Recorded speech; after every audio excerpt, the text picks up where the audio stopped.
ರಕ್ತ ಹೆಪ್ಪುಗಟ್ಟುವುದು ಕೋವಿಡ್ ಆದಮೇಲಂತೂ ಈ ಪ್ರಕರಣ ಹೆಚ್ಚಾಗಿದೆ. ಇದು ಹಾರ್ಟ್ ಅಟ್ಯಾಕ್ನಂತಹ ಮಾರಣಾಂತಿಕ ಸಮಸ್ಯೆಗೂ ಕಾರಣವಾಗ್ತಾ ಇದೆ. ಈ ಸಮಸ್ಯೆಯ ಪರಿಹಾರಕ್ಕೆ ನಮ್ಮ ಹೆಮ್ಮೆಯ ಇಂಡಿಯನ್ ಇನ್ಸ್ಟಿಟ್ಯೂಟ್ ಆಫ್ ಸೈನ್ಸ್ ಪರಿಹಾರವೊಂದನ್ನು ಕಂಡುಹಿಡಿದಿದೆ.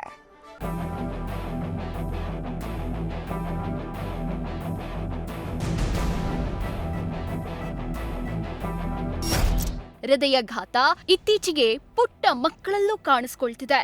ಖುಷಿಯಾಗ್ತಿದ್ರು, ಟೆನ್ಷನ್ನಲ್ಲಿದ್ರು ಯಾವಾಗ ಹೇಗ್ ಅಟ್ಯಾಕ್ ಮಾಡಿ ಜೀವ ತೆಗೆಯುತ್ತೆ ಅನ್ನೋದೇ ಹೇಳೋದಕ್ಕಾಗಲ್ಲ.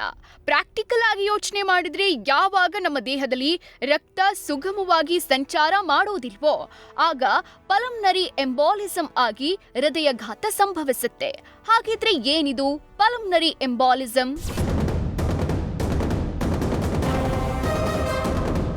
ಪಲ್ಮನರಿ ಎಂಬಾಲಿಸಮ್ ಅಂದ್ರೆ ಶ್ವಾಸಕೋಶದಲ್ಲಿ ಎಂಬಾಲಿಸಮ್ ಅನ್ನೋ ದ್ರವ್ಯದ ಮೂಲಕ ರಕ್ತ ಹೆಪ್ಪುಗಟ್ಟುವಂತೆ ಮಾಡಿ ದೇಹದಲ್ಲಿ ರಕ್ತ ಸಂಚರಿಸದಂತೆ ತಡೆಗಟ್ಟಿ ಆಪತ್ತು ತರೋ ಕಾಯಿಲೆ.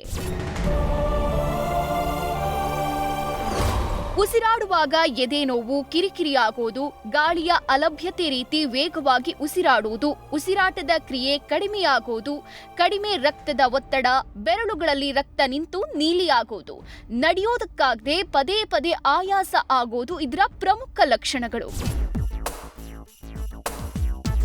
ಮತ್ತೊಂದು ಅಚ್ಚರಿ ಅಂಶ ಏನಪ್ಪಾ ಅಂದ್ರೆ ಕೋವಿಡ್ ಸೋಂಕು ತಗುಲಿದ ಅನೇಕರು ಇದೇ ಕಾರಣಕ್ಕೆ ಸಾವನ್ನಪ್ಪಿದ್ದಾರೆ ಅನ್ನೋದು ಸಂಶೋಧನೆಗಳಿಂದ ತಿಳಿದು ಬಂದಿದೆ. ಹೀಗಾಗಿ ತಲೆಕೆಡಿಸಿಕೊಂಡಿದ್ದ ಭಾರತೀಯ ವಿಜ್ಞಾನ ಸಂಸ್ಥೆಯ ಸಂಶೋಧಕರು ಹೃದಯಘಾತಕ್ಕೆ ನ್ಯಾನೋಝೈಮ್ ಅನ್ನೋ ಮದ್ದನ್ನ ಕಂಡುಹಿಡಿದಿದ್ದಾರೆ.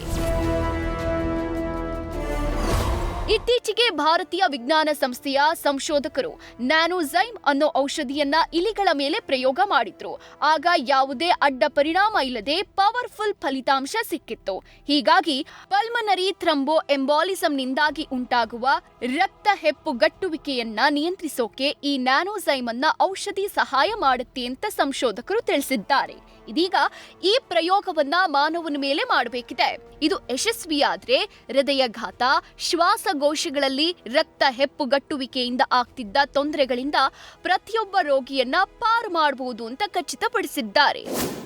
Next step is to check them in animals.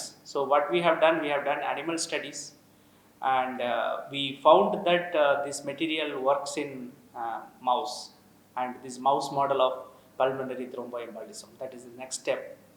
And after this, we would like to take it to clinical trials, and where it will be tested on humans. So that is the next step.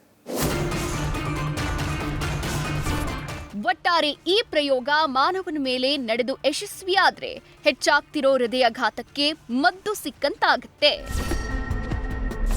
News first bureau. News first ನಿರ್ಭೀತಿಯಿಂದ ನಿಮ್ಮ ಪರವಾಗಿ.